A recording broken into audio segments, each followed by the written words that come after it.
Veamos cómo me fue con el checklist de hoy día.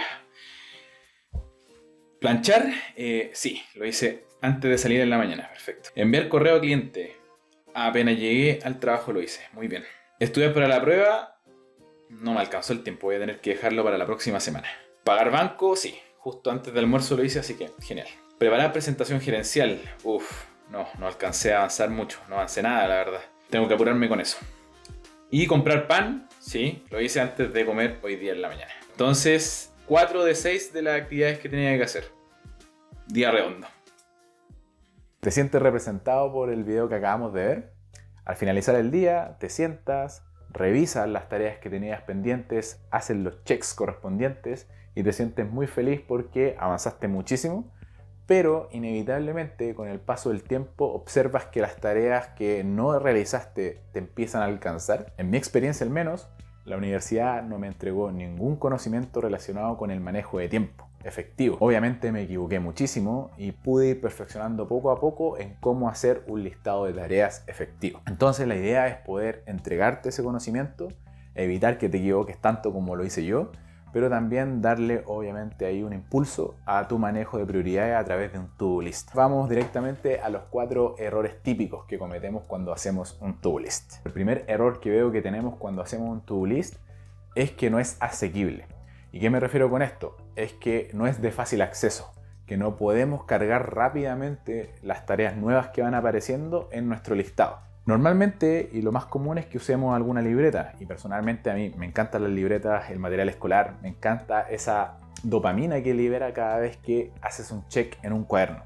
Pero el problema que tiene es que generalmente usamos una agenda que no es muy transportable. Cuando tenemos que agregar alguna tarea a nuestro listado, nos damos cuenta que no podemos, porque no tenemos nuestra agenda cerca. Y finalmente lo que hacemos es que decimos, ok, cuando llegue a mi trabajo, cuando llegue a mi casa, cuando llegue a la universidad, voy a anotar esta nueva tarea en mi listado. Pero lamentablemente se nos va olvidando. ¿Cuál es el problema de esto? Es que nuestro to-do list comienza a ser poco real, poco verídico y por lo tanto empezamos no a confiar en la herramienta que estamos usando. Además, como no están todas las tareas nuevas actualizadas en tu lista, tendemos a hacer solamente las que nos acordamos y eso es bastante peligroso porque podemos caer en la reactividad. Un consejo que te puedo dar ahí rápido es que si quieres mantener el formato físico en tu to-do list, es que tengas estas pequeñas agendas como te mostré en el video, pequeñas, que puedan ser fácilmente transportables. De tal forma de que entre traslados a tu universidad, al trabajo, a tu colegio, puedes ir anotando todas las tareas nuevas que se te vayan ocurriendo. ¿Ya? De esa forma vamos a tener nuestro to-do list actualizado. Y por otro lado, si ya quieres dar el salto a un to-do list digital, existen muchísimas aplicaciones que puedes utilizar. Yo personalmente ya me pasé al to-do list digital porque es mucho más fácil. Como está en el teléfono, simplemente vas anotando cada una de las tareas que se te van ocurriendo en el camino, porque lo importante en este caso es mantener tu listado actualizado para que confíes en él. El segundo error, y creo que es el error transversal que generalmente hace que nuestro to-do list no sea bueno, es que no tiene priorización. Cada una de las actividades tiene la misma prioridad. ¿Y eso qué pasa? ¿Qué hace? Que como buen ser humano lo que hagamos es que empecemos a hacer las actividades que son más fáciles, ¿no? La ley del mínimo esfuerzo. Por lo tanto, si es que llegamos al final del día a revisar todo lo que hicimos, nos sentimos obviamente muy felices porque vemos que tenemos check en muchas actividades.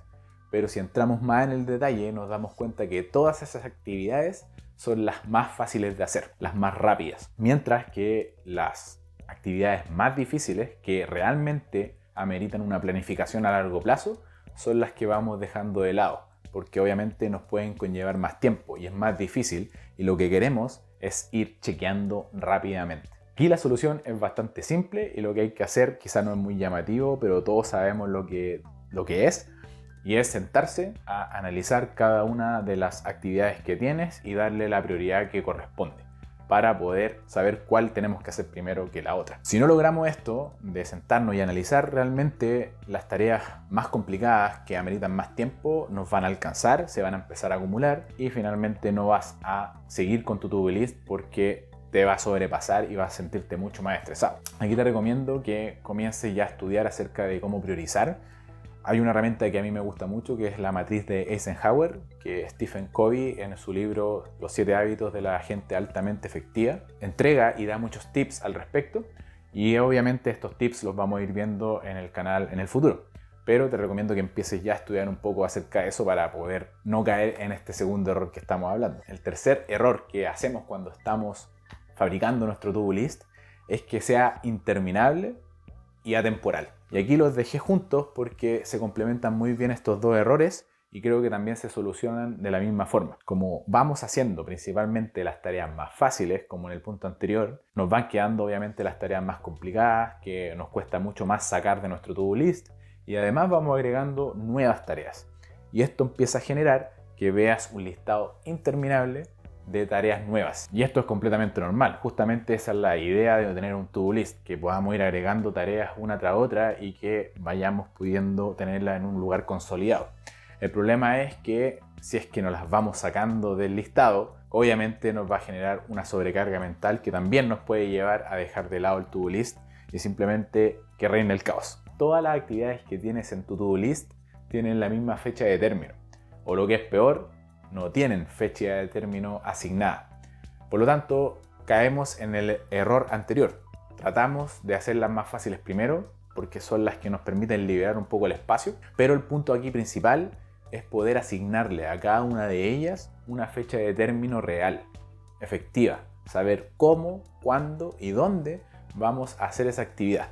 De esa forma les damos tiempo y fechas, pero también liberamos el listado de tareas que tienes pendientes y solamente ves las que tienes que hacer ese día y en ese horario.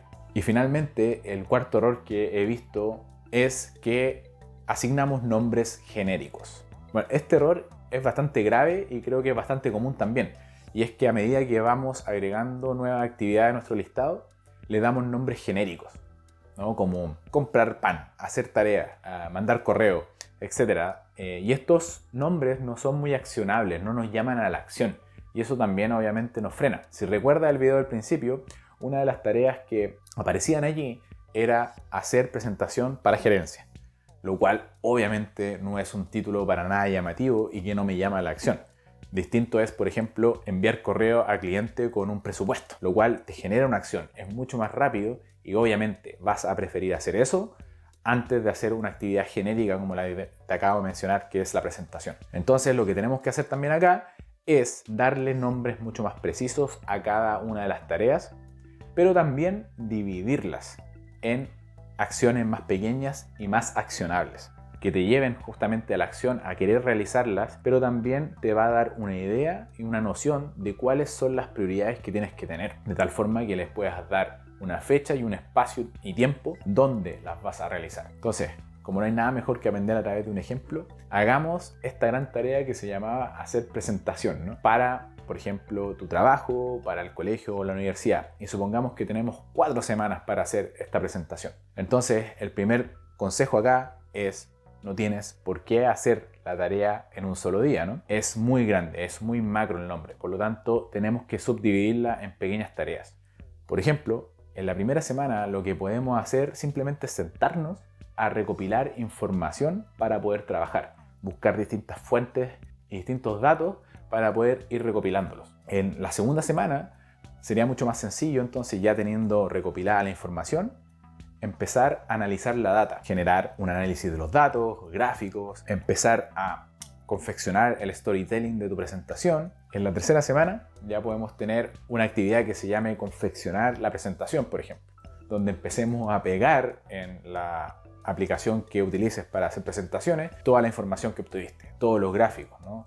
Empezar a generar en diapositiva el storytelling, la idea principal de la presentación. Y finalmente, en la cuarta semana puedes practicar tranquilamente tu presentación y prepararte para mostrársela a quien debas, ¿no? En conclusión, en vez de tener una actividad macro llamada preparación de presentación, ahora tienes 4 actividades más accionables, más pequeñas, separadas en el tiempo, con bloques específicos para cada una de ellas y fácilmente realizables. Si te ha gustado el video hasta el momento, obviamente déjame un like, comparte el video a otras personas y déjame en los comentarios qué herramientas o qué te gustaría ver acerca de el to-do list o cómo manejar mejor los to-do list. Bueno, lo más importante es que comiences, que tengas tu listado y que lo vayas mejorando en el tiempo.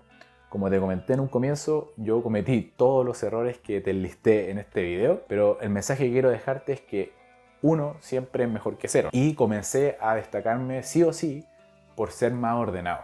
Y esto me dio muchas mejores oportunidades laborales y profesionales, porque obviamente no todos están dispuestos a hacer este tipo de sacrificios de planificar, de hacer un to-do list y llevarlo a cabo. Empieza, revisa y vas agregando algunas metodologías y herramientas a tu formato. Como siempre te digo, lo importante es tomar acción ahora.